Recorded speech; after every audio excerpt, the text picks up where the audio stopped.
Welcome back to the Wisdom Rising podcast. I'm your host for today, Christine Renee, and I'm joined with Shantel Ochoa as we have an off-the-cuff, improved out solstice check-in about what's going on in each of our lives. So in today's podcast, you'll hear us talk about our current excitements of life, including our local events that we're offering, the visions that we are having, the nature we're connecting with, and how we are shifting out of the heaviness of life.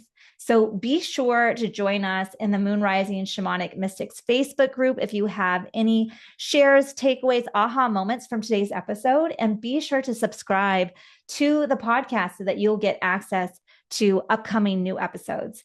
I hope you enjoy today's episode. Thanks for listening.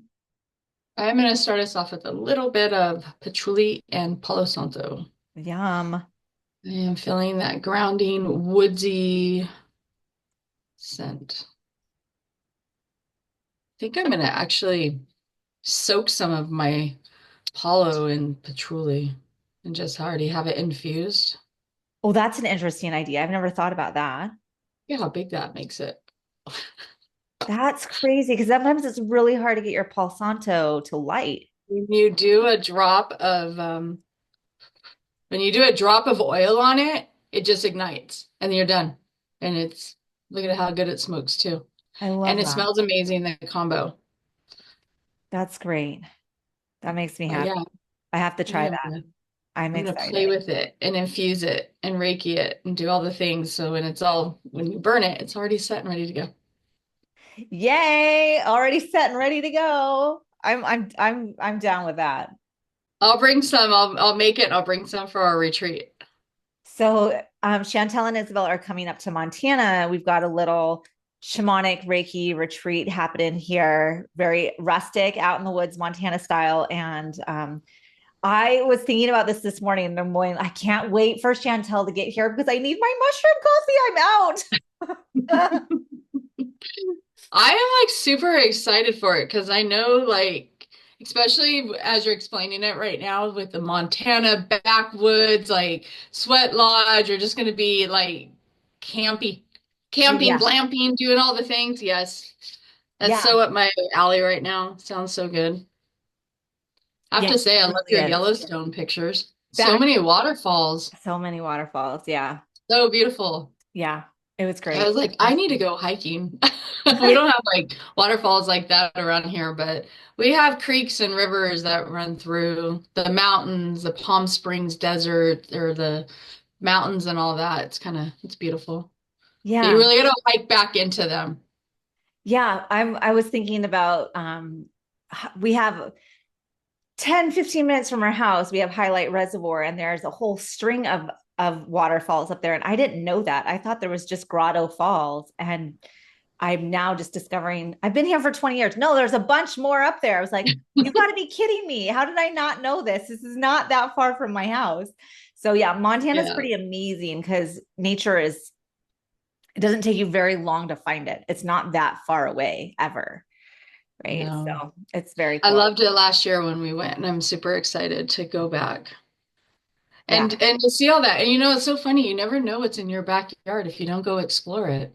Yeah, exactly. Exactly. And we just kind of fell in love with this location, and it's up Clancy Creek, which is up closer to Helena than Bozeman. I'm in Bozeman, Montana, and Helena's like a couple hours away, but there is an airport there. We do have, I believe, one glamping spot left and camping spots available. So if you're hearing all of this and you're like, I need to come, just holler at me.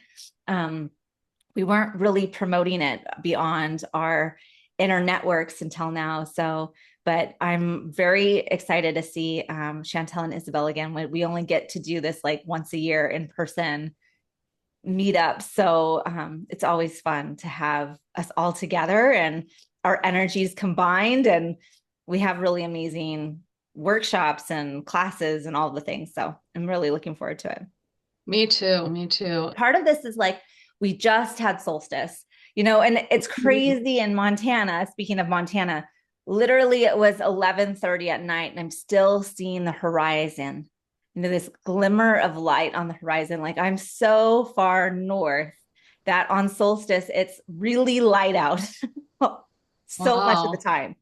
right? Like, and then it starts getting light again at like 4 in the morning. So we are in the lightest part of our season, and it makes it for an interesting, I don't know, an interesting energy because it's everything is so awake. People are very active in the summer here. It's really hard to get people to show up for a workshop because it's sunny until 10:30.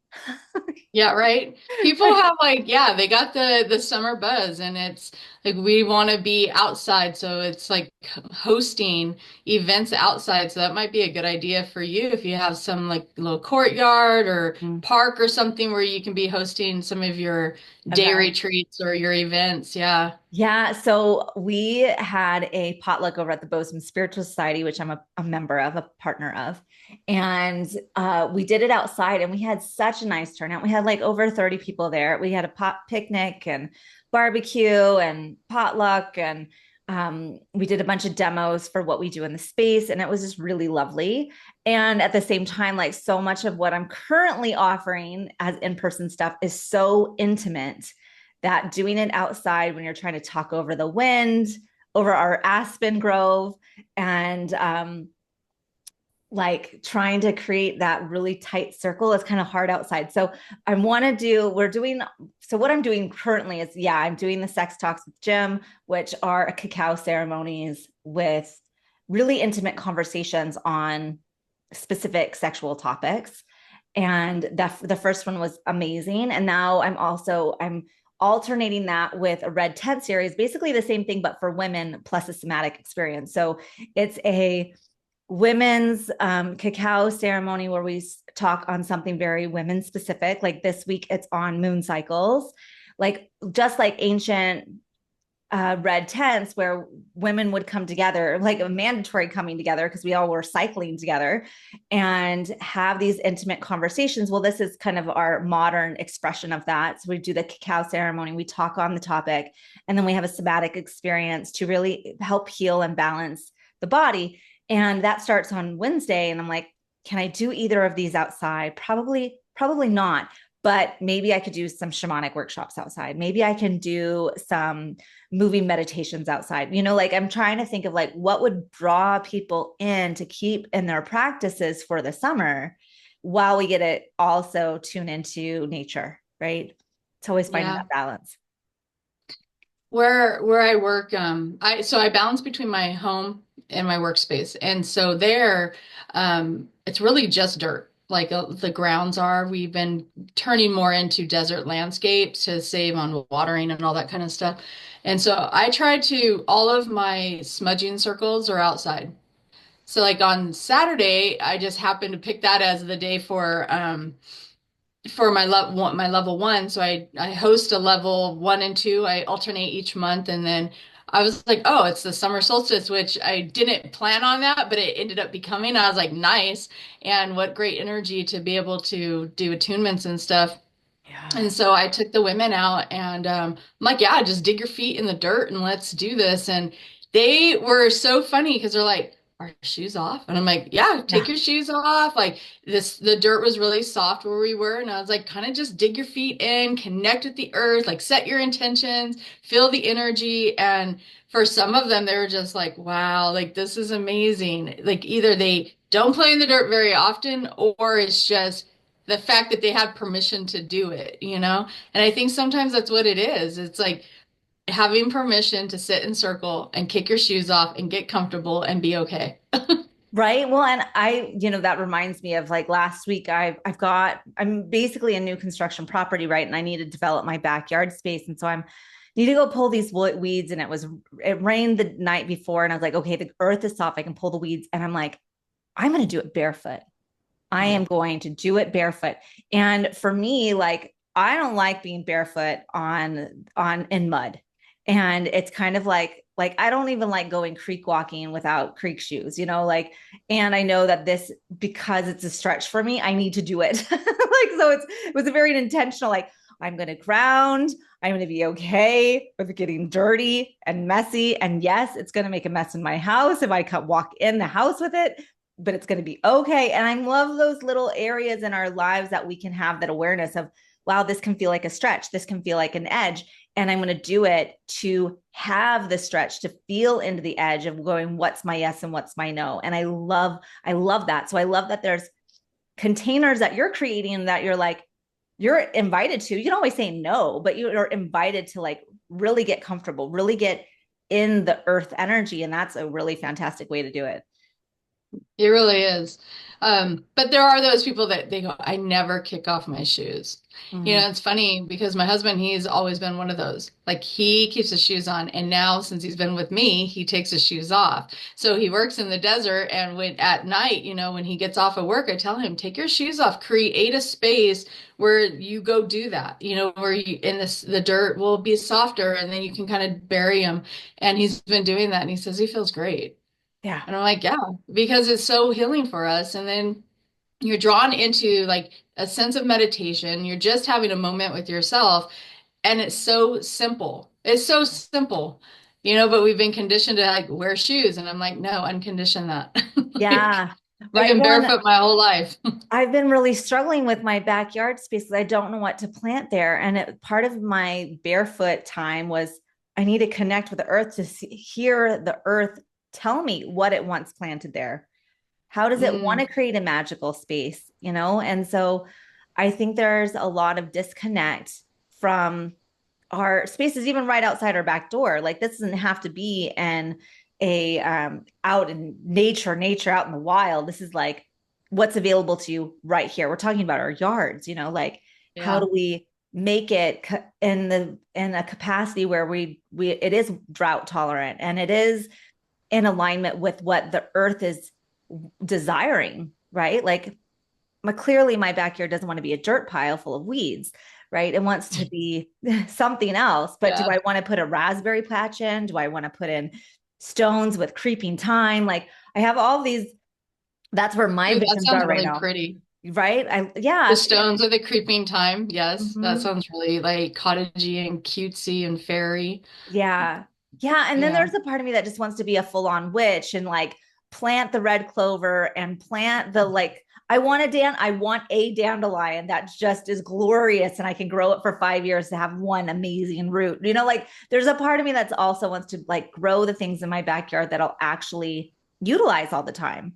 Like I love having lots of different kinds of herbs and things that people don't think about, like even the red clover. Like the red clover, it makes a really good ground cover, but red clover grows to about 8 to 12 inches tall, and it's such pretty little, almost like little mini bushes, and yet it's medicinal. Like I love that kind of stuff, and it's Hmm. I have gone hiking numerous times now. I cannot find any clean red clover, and I'm just like, I have been out of red clover for too many years.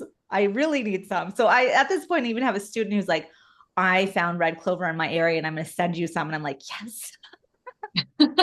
Greg, please and thank you. Yeah, and there are so many what we consider to be weeds that are very good for us, and we just rip them up out of the ground, dandelion being one of them. Yeah. You know, teas and soups and all of it, and we just tear them out, or we wait till me, I love to blow them. So it's like once they transition, but or turn into something different. But yeah, we just rip them out, and we Yeah. need to start really harvesting our weeds. Right. Well, then we have a little creek, like I have a little creek right down from my property, and we have nettles and horsetail and all these things. And I'm like, yeah, that's a really good reminder. I bet my nettles is probably right about to turn, so it's not good anymore. So it's time to go harvest on the property and see what else I can find. But you know, I feel really blessed that I have a lot of things like right outside my backyard. And it's like, what else do I want to cultivate? Like I love Yeah. nettles. Stacy says that it's hard when you live in an apartment, but the thing with an apartment, even with that, you can pot them and put them in pots.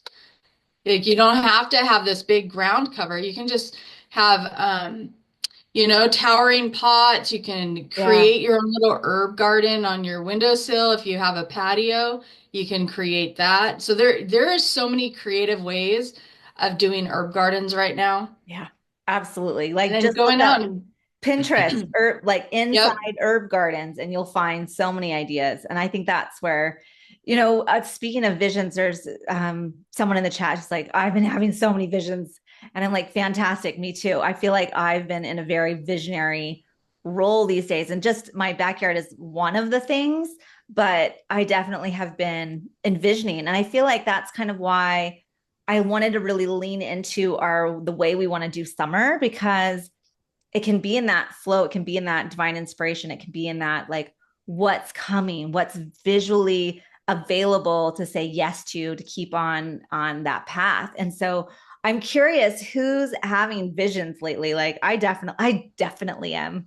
Yeah. Yeah, for sure. Let us know in the comments if you are having visions. And that can be dreams too, that are very Yeah. lucid and very real, and they're tangible. You're remembering them when you wake up. Yeah. And I feel like visions can really kind of point you in the direction of where things are unfolding for you. Like, where's your attention at? And so, like yesterday morning, I had a really intense vision of the original sacred union ceremonies with the priestess and the king from Inanna's time. And Inanna's time, we're talking like 5,000 to 6,000 years ago.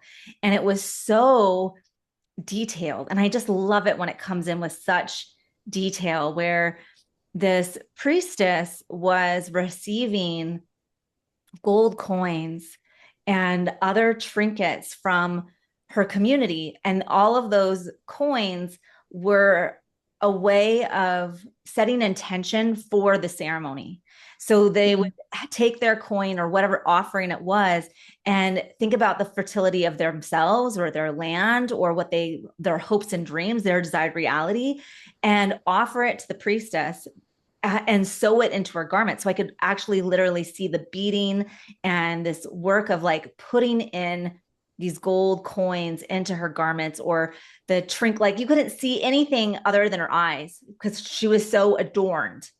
She was Mm. adorned in all of these jewels and gold coins, and they would sew in pieces of wheat that was at its fullness, right? Like all of these different pieces to give blessing to the land and the people, because originally the thought was is that the priestess would embody the goddess energy, and as the goddess would bring fertility to land in the sacred union. So if a king was to be kinged, he needed to come into sacred union and have a ceremony to meet basically the king and the goddess together, right? And in that sacred union, it was a blessing to say, yes, this king is worthy of this task of ruling the land.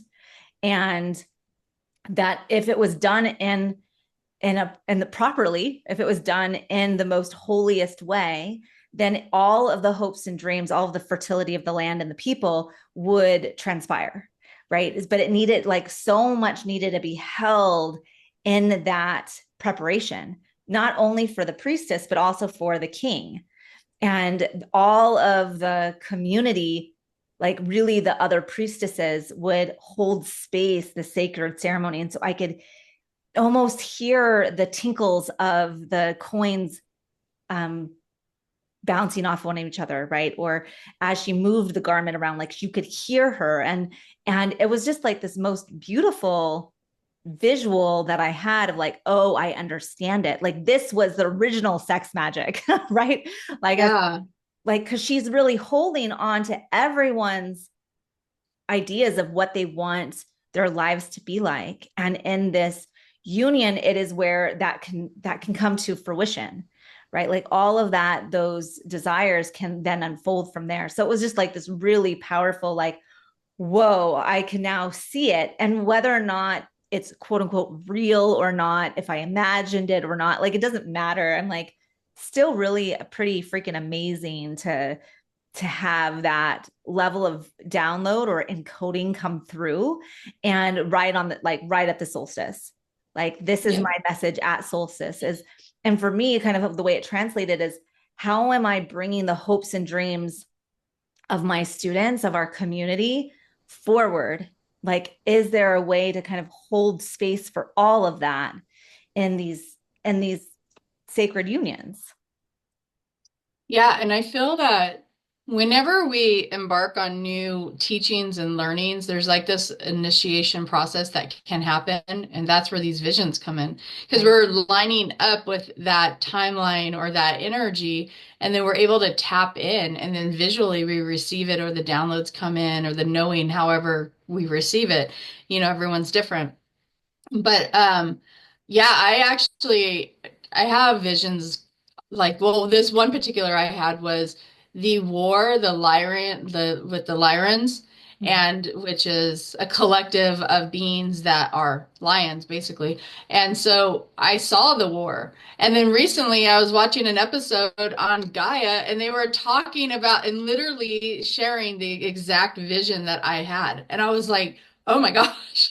It's one thing when you have it, but then when it's confirmed and you're just Yeah. in awe of that because we have the capacity to tap in, but it's being open to it and to be able to receive it.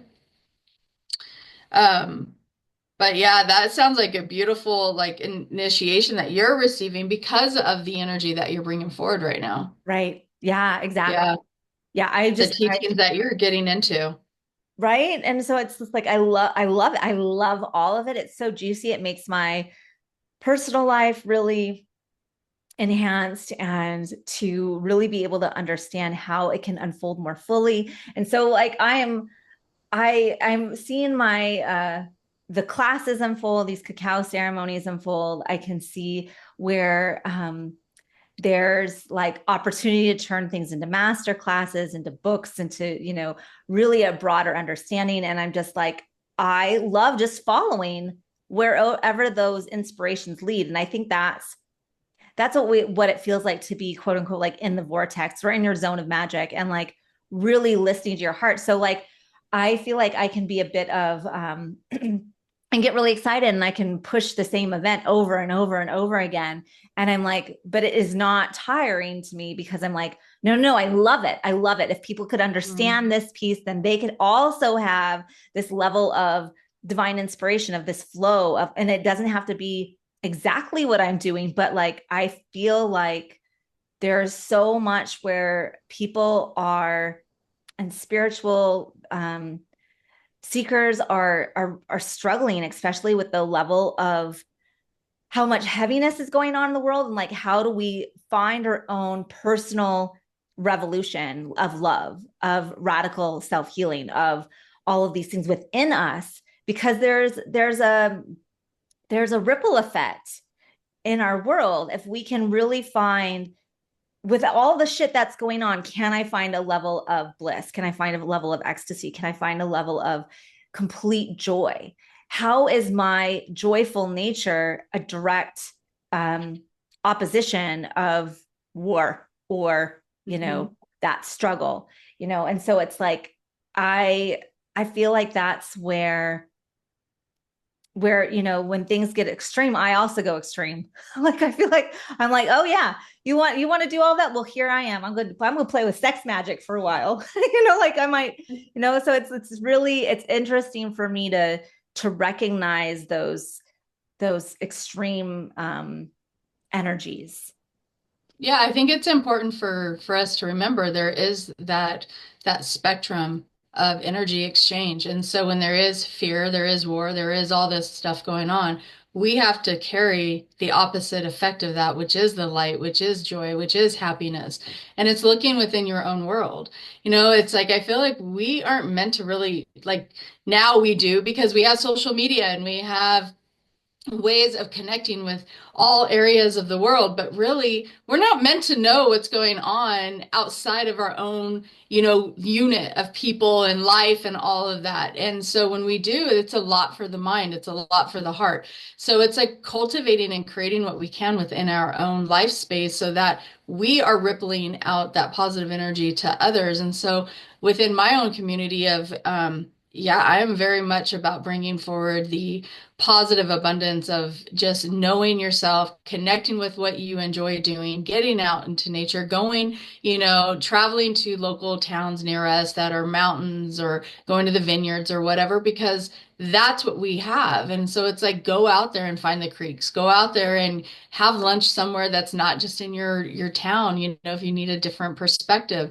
So we don't have to we don't have to hold space in the sense of matching fear with fear, because Right. that really doesn't bring in balance. That tips the scale. And so you don't want to tip the scale. You want to bring in the balance. And the only way of bringing in balance is by doing the opposite effect.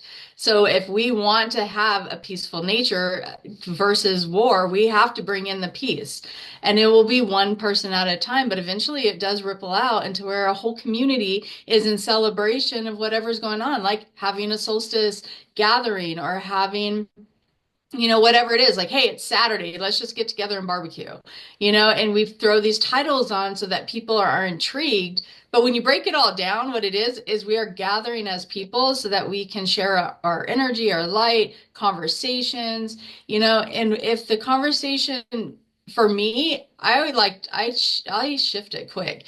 If it starts getting dark and, and whatever and depressing, it's like, all right, let's change the topic so that we can stay more in this light, because sometimes that's the only time people have that's a positive energy, Right. is when they can come to gatherings and they feel into this energy. And then when they go home, they're back at the news, and so Right. it's like, don't go do that.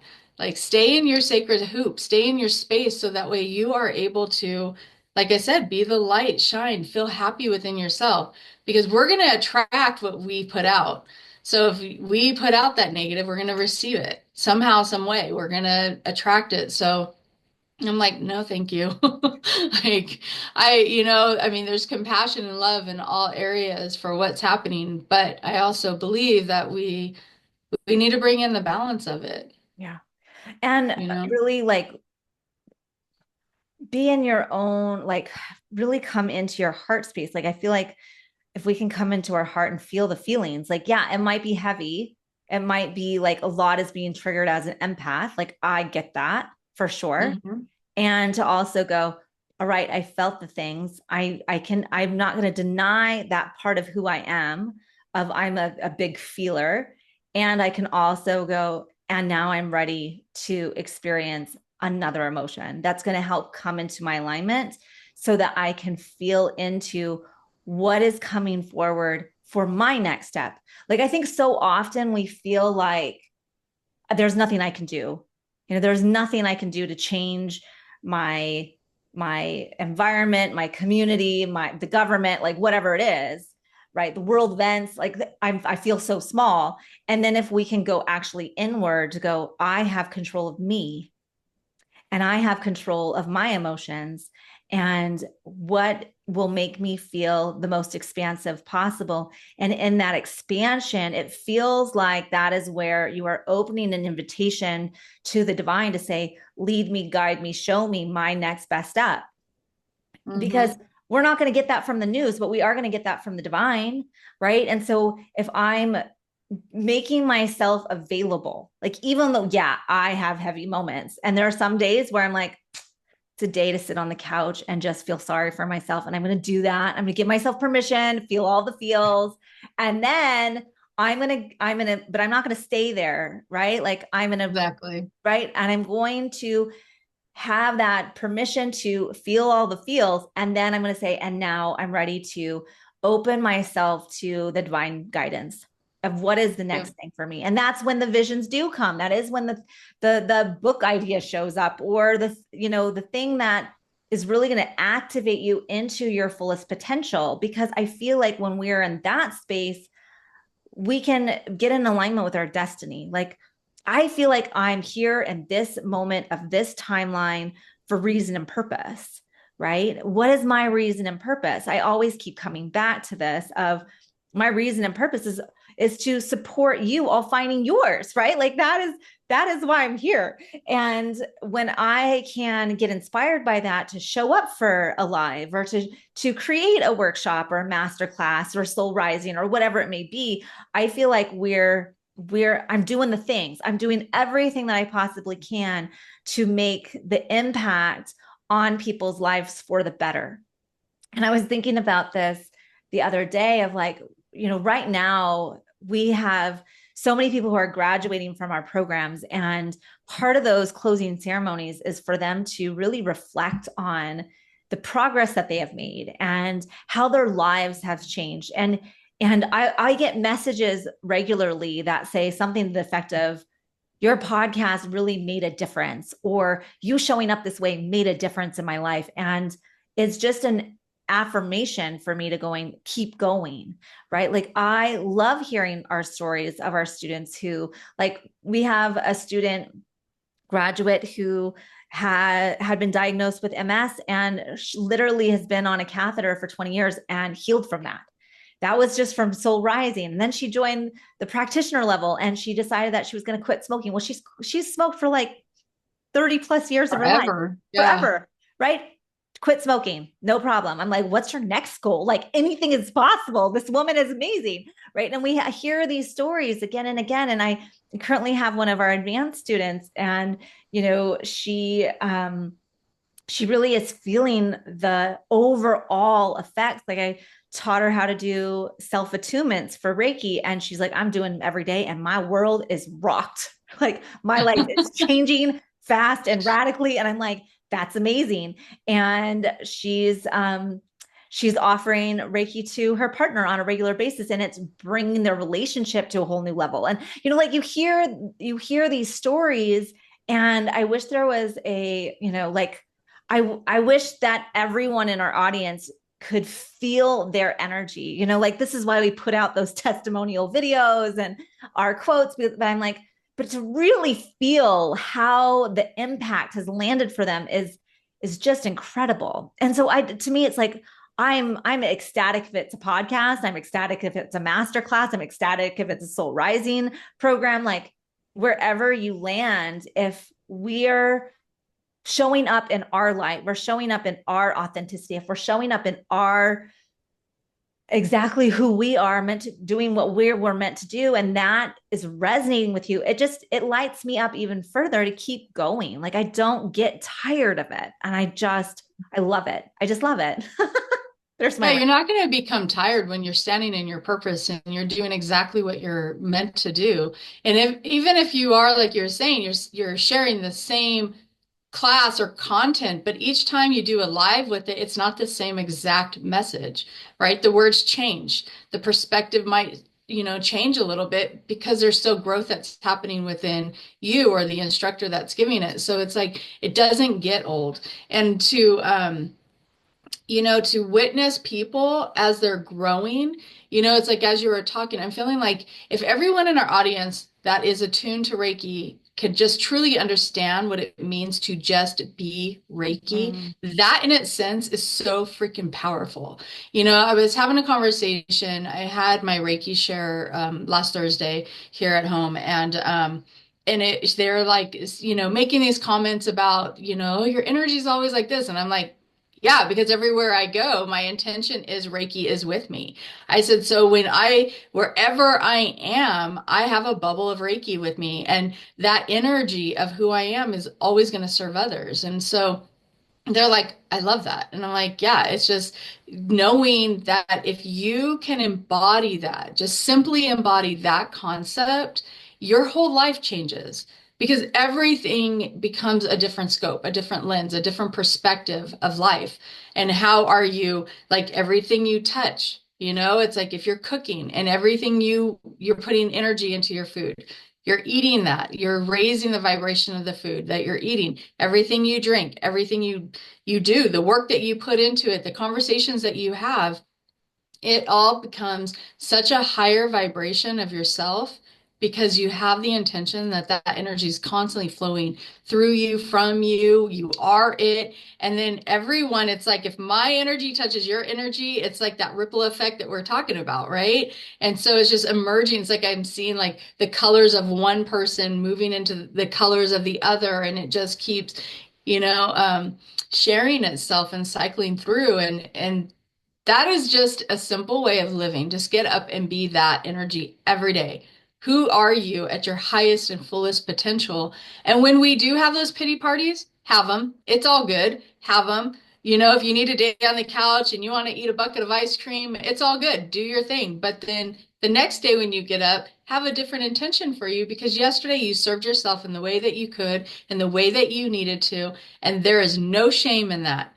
Absolutely none. So then the next day you get up and now you can be more powered, you can be creative, you can whatever it is that's calling you for that day.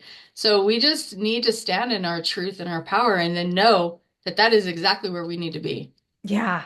Yes. Yeah, exactly. And I love that process. And I think my biggest hope is that people understand that they can take the baby steps.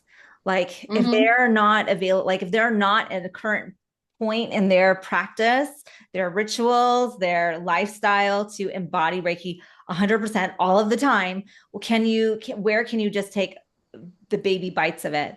And I think this is Yep. where, we display, whether it's Yumi or Isabel, where we are like, here's the different areas of our life that we are continuously saying yes to, more of, please, thanks, thank you, thank you, thank you, like gratitude, gratitude, gratitude, of like these little bite-sized opportunities to keep saying yes to expansive energy, right? And when then those add up, then it's become a lifestyle, right? And like, I love a Reiki lifestyle. I love the energy that I'm at. I love knowing that I ultimately am a reflection of the divine. Like if I can live in that space, same thing as like I'm living in unison with Reiki all of the time, right? Reiki Hmm. energy flows through me all of the time, right? And so it's like, if you're calling bullshit in your head while you're doing it, because that's what happens in the beginning, know that like it's okay to like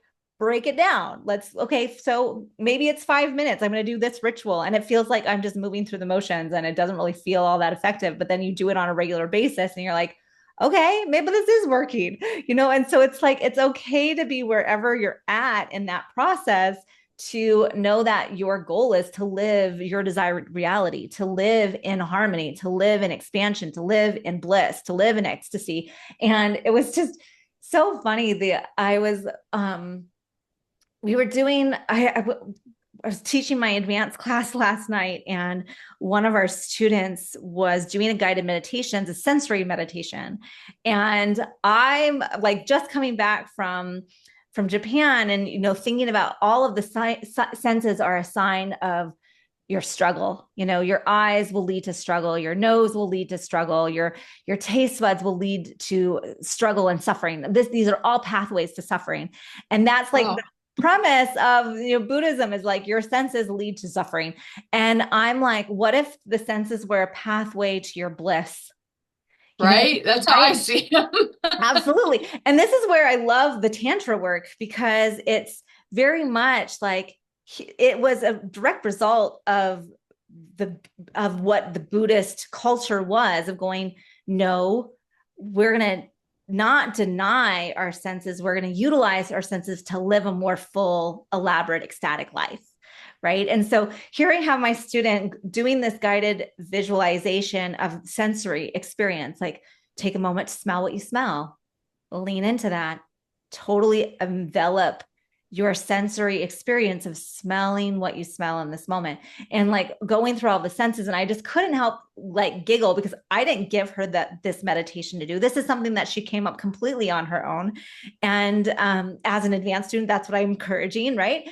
And to just go, yes, yes, yes, yes, because I feel like, what if the body was our medium to the divine?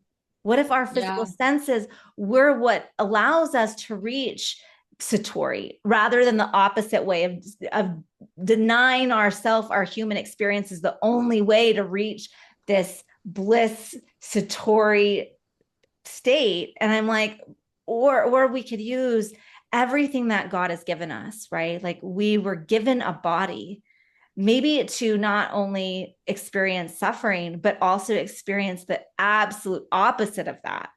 And what does that look like? And how can we say yes to more of that? Because when we really can feel into the joy, the pleasure, the spontaneity of feeling into whatever is right in front of us, whether it's a bowl of ice cream or dancing in the streets or enjoying the feeling of rain on our skin. Or for me, it's like feeling the cold breeze through the window at night, because it gets cold here, right? Mm. So even though the house might be in the 70s because it's hot during the day, that frigid cold air blowing in just feels so glorious, right? And so it's like, Yeah, it does. what if the senses were actually the pathway?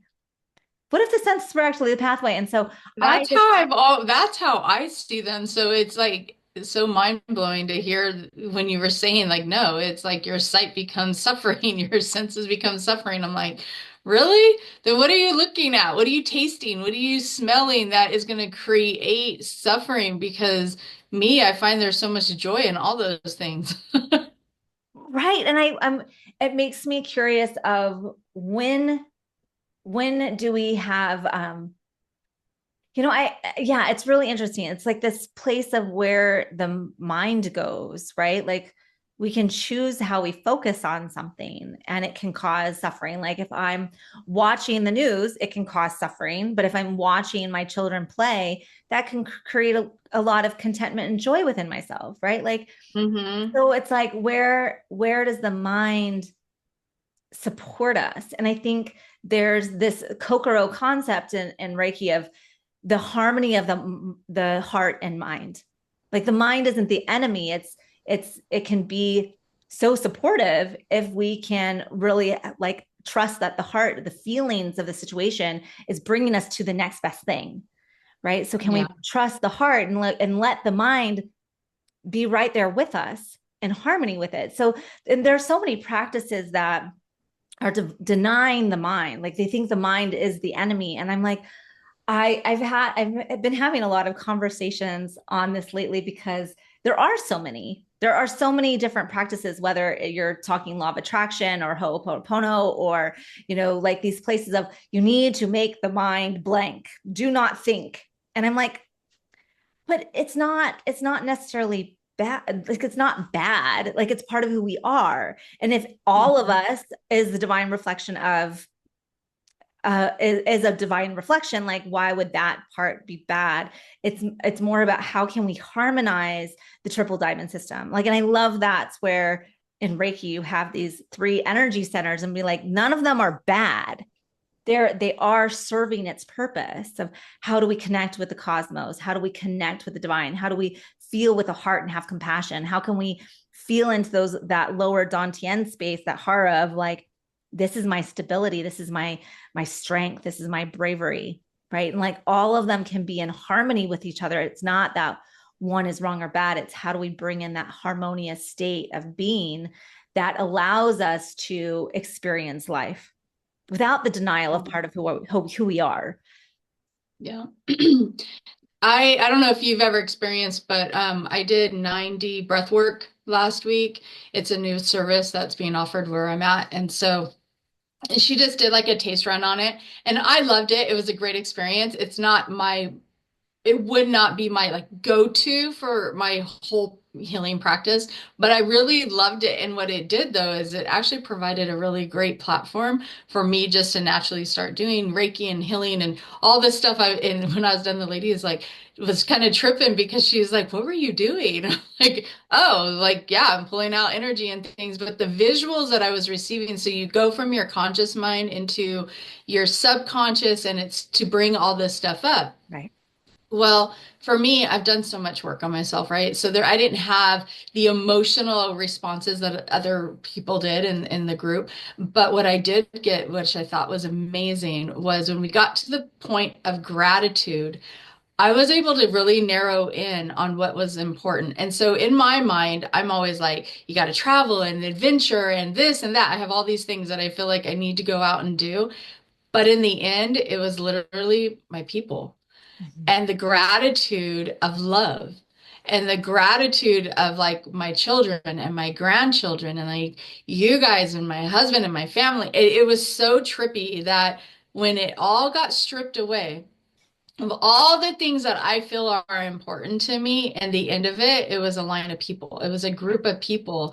And then at the very end of it, um, there was a visual of me connecting heart to heart with my husband, and that just like amplified the love for all, and it just like it connected me on a deep level with him beyond that. And I cried. It's in the moment of that, but it was a trip of going through all of these very abstract visuals and all this stuff that I was receiving. And I was in different, like I was in Egypt and I was in all these places. That was like amazing what I was seeing. But in the end, when it was all came down to it, it truly is love and it is our people. And I just thought, wow, I think we put so many obstacles and so many things in front of us sometimes that we forget the basics of what brings us harmony and peace and balance and who we share our life with, who we surround ourselves with, right? And so it is like when we have people that, like when we are toxic, like when you're talking a few minutes ago, I was thinking about it when you were saying, like for us, I like our audience to remember when we came to this journey, we were broken. We had our issues, we had our health things going on. We were broken people that had to learn to get to the place of just being who we are and being energy at all times and to be able to share these messages because we've walked through the fire. We have risen from the ashes, and we still are because life isn't over. Life's still going to bring us our challenges and it's going to bring us trauma and things and death and, all the things that are fearful. And we are always constantly rising from it. But it's always tapping into that space of love within that grows us, that helps us, that evolves us. Yeah. So if you haven't tried it, I recommend it, but I absolutely recommend you bringing your energy with it because if I didn't have that, I think it would have laid a little flat. And I think too, because it's like, I thought she was going to be teaching us the breath work, but you put headphones on and you listen to basically like a guided meditation, which is kind of trippy because the guy's voice is going from here to here. And there's all these things like subliminal things in the background of like release, release and all this stuff. But if you don't remember to do the breath work, then Right. you're really just laying there in a meditation. So I'd have to remind myself, oh yeah, you're supposed to breathe. It's like being a I leper. I absolutely love breath work. I think it's the most phenomenal thing ever. Mhm. And it is one of these huge components in Tantra. Like I see that someone in the comments asked about Tantra, and Tantra really is a combination of breath work, movement, and sound, right? Like those three make life juicy, right? It's But not, you're teaching the actual breath work, right? It's not yeah, like you're just in headphones, like yeah, you're showing and yeah. giving the example. I think that's what I needed. Well, there's all of these different ways to move the energy within yourself using the breath, right? Whether you're doing microcosmic orbit or you're doing like quantum light breath or you're doing like Wim Hof breathing, like there's so many different kinds of breath work. And it's like when you activate a part of the breath where you're activating your lungs to create its own natural DMT, you can have these psychedelic experiences in this breath work process. And I'm like, that in and of itself, like I remember the first time I did breath work a few years ago, like a real true Wim Hof breath work, hour too long, hour or two, I'm not sure which experience. And I was like, that was better than any psychedelics I've ever tried. Why even go there? Like, why do psychedelics if this is the body's natural capacity is to do this type of work? And so, and then it was like, how do we utilize having the self awareness of like, which chakra am I breathing into? How am I moving it through the chakra and breath work? And now can I bring some sound to it? If there was a sound for the chakra as I breathe through the chakra, what sound would it make? Right? How does my body, Exactly. That's what right? I'm looking for right there. So Yeah. maybe when we're in Montana, we can do that and we can bring it like do live or video or something and let us just represent that because I want that. So that's what I I'm want doing at the that. retreat. That is literally, it's on Okay. like we're doing it. So you'll definitely experience it. But that is like this level of I can focus my breath and my energetic awareness to the places and spaces in the body in which it's ready to open up for. Right. And you can tell, like, oh my gosh, there's something stuck there. I can't move the energy through this place to its fullest capacity because there's something energetically blocking or stuck or Yeah. sludgy. And I remember having my own personal experience in the tantra retreat that I went to in October, where I'm breathing the energy up. I'm like, yeah, root chakra solid. Okay, we're moving through that. Sacral, no problem. Solar plexus, no problem. Oh my God, and there's my heart. why isn't it moving through this space? And I had so much grief of my marriage with my daughter's father, or so much grief that was unprocessed. I hadn't given or hadn't allowed myself to really grieve that. I believed when I entered that marriage, I was marrying my best friend. Like I thought it was going to last forever, that there was such beauty in that relationship, and that it didn't last. You know, I was in this so heart sick space for this meditation, for this breath work, to really feel all of the emotions of having lost the love of my life. Even though he's still alive and well, I still lost the love of my life. And so there was so much grief in my heart space that I hadn't given awareness to. Let's put it that way. I hadn't given awareness to that level of grief that we can experience in divorce, right? Like it's not like I regret the divorce, but I had to really experience the level of emotion and feeling. And the breath work is going to allow you to feel all of it. It's going to allow you to have the awareness of what is coming up and through you now, through the breath. And you just keep breathing. And then that breath you're releasing, and you're opening up these energetic pathways until it's full. And so if you're allowing yourself to make motion and make sound at the same time, those are going to be the catalysts to really bust through whatever is there, right? And so I might be moaning or crying or moving or dry heaving or whatever it was, to really energetically move those pathways through. And in that process I felt like it was complete now. I don't need to have that emotion anymore. I didn't need to experience that level of grief again for my marriage, because I did the things. I moved it through. It's no longer stuck in that heart space. I feel like that's the difference. And I don't know if people are going to be like, but that's the difference between being an energy healer and using technology. Yeah. Yeah. That right there. Yes. Is being able to have the person who's going to guide you and lead you in person and show you how to do it, versus listening to a pre-recorded version of whatever, not that there's no power in that, because obviously there is, people are using it. But for me personally, I like that tangible, like person that's going to show me how to do it, and we're doing this together, and the energy that comes from that. And yes, because that right there just feels so exciting versus the experience that I had. And I'm looking forward to it. Yeah. Absolutely. Yeah. Yeah. Because I do see the power in breath, because when I'm doing it just for myself, similar to what you're talking about, but not so much like in a group, I've never experienced it like that. And so that's what I'm like, heck yeah, I want to know that right there. I want to feel that experience. I did this experience for our practitioner students, our soul rising practitioner level, when we were in throat chakra. And the class, like, and this is on Zoom. Like, there's a lot of people who don't know if it can be transferred over to an online space. And I'm like, it absolutely can. It absolutely can. And so it, like, in person, it's really amazing to hear other people's sounds and experiences and just bear witness without any kind of judgment of them, right? Like, if they can just be loud or crying or throwing up or whatever it may be, like, if just to witness that can be really powerful. But in the online space, I told my students, like, this might be outside of your comfort zone, and that's okay. So if you don't want to have your mics on and you want to be muted, be muted. My goal for you is to experience, make the sound, do the movements, be aware of the energy and your breath as we move through each of these chakras, and really feel into the experience. And we did. By the end of class, I think everyone was either having some type of somatic experience where they were releasing. We had people who were crying. We had people who were orgasming. We had people, like, all of these different experiences was able to come through this process. And I think that's why I get so excited to really teach breath work as moving that Reiki energy, moving the sexual energy, moving the Tantra energy, whatever you want to call it. Energy is energy.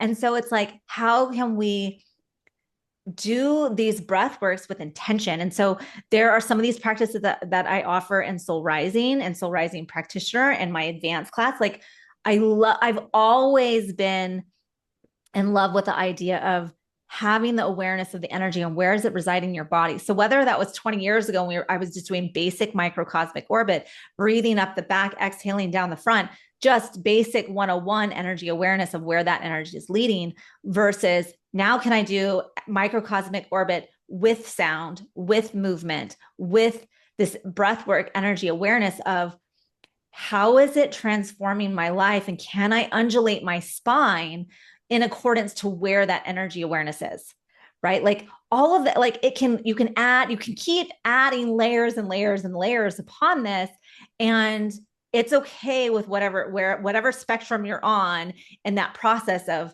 that energy awareness. Like be in that, keep doing that. Like my mind was blown when I had one of my mentors be like, do what you've done for the last 20 years, but now move your spine with it. I was like, mind blown. Like that was such an amazing experience to like have. And I'm like, oh, we have to teach this. I have to teach this. Like it was just such a simple tweak, and it became 20 times more powerful. Mm-hmm. I love it. I love it. And I look forward to it. I feel like it's just, there's so much out there that we can, like for those who our audience is listening right now, and it's like, whatever calls to you, go explore that, go learn that for yourself. And then if it is called even deeper to then become a masterclass or become something you teach in your community or on Zoom or whatever, dive into it. Right? Because that's where the creative spot is. That's where you get to like really hone in on yourself and say, yes, this calls to me. I am feeling expansive in this space and these teachings. And that's what we're talking about here is what creates that expansive feeling within yourself. And you go and you learn it, you find it, you seek it. And I think there's just so many blocks that get created, and it's just like, nope, no more. Clear those blocks out. It's, however you need to clear them out and see yourself from that perspective of growth and expansion, because we need more teachers out there that are going to be sharing this information and all information. So whatever is coming from your heart, go do it. I have one of my new students now, she level 1, and she creates these pots that are all like succulents and stuff. But her spin on it was really cool. And so she was making thunder water. And I'm like, oh my gosh, I've never thought of thunder water. I'm like, I'm totally going to make thunder water. You hear moon water, we make all that and everything. But then when she was like, oh yeah, when we had this big old thunderstorm, she went out and made thunder water. And I was like, I love that. I'm like, yes. And how powerful is that? To have the energy, if you need thunder water to help you bust through some obstacles, and you're using that in your rituals, and you're using that in, like anointing yourself with oils and thunder water and to give you that power, I'm like, yes, yes, absolutely. So that made me think of our weather a lot different. Well, and I think that's where I love what we do, because the whole point is to inspire you to be more of you. Yep, Right? exactly. Like I don't want cookie cutters of us. Nope. I want you to be all of who you are, all of who you are, and your fullest capacity of who you are, with all of your divine inspirations, with all of your personality showing up. Like I love that. And I think that's why I love the way we have Soul Rising organized. So Soul Rising is our 4-month online program that we start in the fall. And this will be, I don't know, our 6th round or something, maybe more than that. Like we've taught this for a lot, but part of it is that we have so many activating actions. We have all of these things that here's your buffet table of all of these opportunities to figure out what is going to be your way to get into your flow, to get into your alignment, to get into your optimal expression of energy so that you can be your most expansive self. And so I think there's like 35 different activating actions in just Soul Rising. And it really is meant to, is it breath work? Is it beating of the bones? Is it going to the creek and doing a ritual? Like there's so many different invitations for you to explore what's going to work for you. And I think that is what really sets our program, our Shamanic Reiki program, apart from others, is because we really want you to be you, all of you, not me, you. Right. And All of you. I want all of you to be there and showing up. And I think that's why we have such incredible testimonials and incredible results, is because people feel that welcome. We have a huge welcome mat for everyone who shows up to be exactly who they are. So if you come to class and you're a hot mess, be a hot mess. We'll support you in that hot messness. If you come to class and you're like, I did all of the homework and I did all of the things and I feel amazing about that, I'm like, great, be that. And if you're the person who's like, I haven't done anything in a week and I feel crummy and I need some support to bust through a limiting belief of why I'm procrastinating, great, we're there for that. Like, we're just so there to support you however things are coming up for you, because we know it's a process. We know it's a transition to really start releasing everything that has been ingrained in you from society, from culture, from your parents, from religion, whatever it may be, that says, be this. This is who you're supposed to be in the world. And you have this mold that you're supposed to be fitting into. And our job is to give you another option of going, well, that is one way. You may or may not like that way, but you can also experience all of this out here. Where's that edge of your comfort zone? Where's that place where you want to feel more expansive? And we give you that platform, that opportunity to step forward in it. And it's just incredible to be you. Yeah, to literally be you and not to have to feel like you've been molded and conditioned. And we all have. But Right. We then there all comes this have. place in our life where we can say, I don't like that and I don't want to be that person. And you have permission in our container to be whoever you feel you need to show up as, and to mold yourself and to cultivate yourself and condition yourself. And I love that, because there's no more power than that. That is the power, is you taking yourself and molding and shaping you into who you want to be and who you feel that you rightfully are, and Right. just putting all the shoulds out there and everything and saying, no, that's not for me anymore. Right. And we just get to be the mirror. Like, if you're feeling in us, like, oh my gosh, I love this about Christine and I love that about Chantel and I love that about Isabel, know that what we are reflecting back to you is you. Mhm. You are seeing in us what you have in yourself. And so it's really just leaning into that version of you and saying, I want to be that. I claim it and own it and go live it. Yeah. Yeah. Yes. I love And it. that's what Soul Rising is all about. And that's what we do here. I love it. So know that if you're interested in that program, I know we have a lot of people who are live with us right now who have already taken the program, and we love you guys. So feel free to share your own personal experiences in our Moon Rising Shamanic Reiki Facebook group and page, because people need it. People need to hear from our students to know that, like, yeah, we're excited about it. But we know you are too. And we know you are too, because we've heard Great from you. point. We're excited about it, but so are our students. Yeah, absolutely. Absolutely. Yeah. And, Yes. we're going to be starting this program again here in September. We already have people signing up, which I think is fabulous. You do get access to our orientation materials right away. Right now, we're in early bird because this was spontaneous. We had, like, today's conversation was not a pre-scripted anything. We had no idea what we were going to talk about. And it always gravitates to what our soul alignment is, of where we are most excited, and having our students find the place within themselves that say, yes, this is who I am, makes us excited. And Yeah. so I'm really glad that we had this opportunity to share and for you to bear witness to our excitement, and know that, like, if this is something that you're interested, feel free to reach out to me, and we can definitely talk. Yeah, I've loved this conversation because I know we're kind of like on our like summer vacay right now. We're taking like this time to do the behind the scenes and, replenish our own energy and everything. But yeah, these are like the conversations that are so improv that it's just like, where are we going to go? Where is the conversation going to go? Right? It's just natural and organic. And I'm glad that we did this. Yeah, me too. Yeah.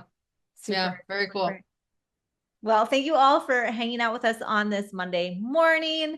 And we will let you know in our group when we'll be back. But know that Chantel is doing her readings on Thursday mornings. I am excited and showing up with different videos and different opportunities. So I wouldn't be surprised if something's going to be birthed out of all of my Tantra work right now. So keep an eye out for that. And until next time, may you awaken to the whispers of wisdom rising from within.